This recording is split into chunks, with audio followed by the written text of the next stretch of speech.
وہ نبی جنہوں نے دنیا کے سب سے بڑے امتحان کو صبر کے ساتھ جھیلا، حضرت ایوب علیہ السلام۔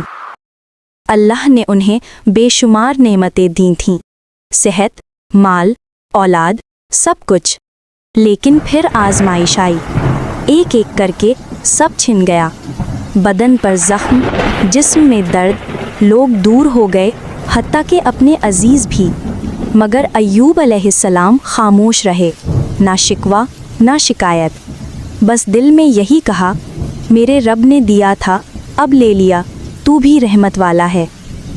سالوں گزر گئے لیکن ایوب کا یقین کم نہ ہوا۔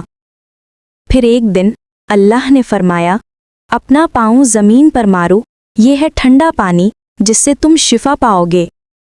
اور بس زمین سے چشمہ پھوٹا، پانی بہا اور ایوب علیہ السلام صحت یاب ہو گئے، نعمتیں واپس مل گئیں، اولاد، مال، عزت سب دوبارہ عطا ہو گیا۔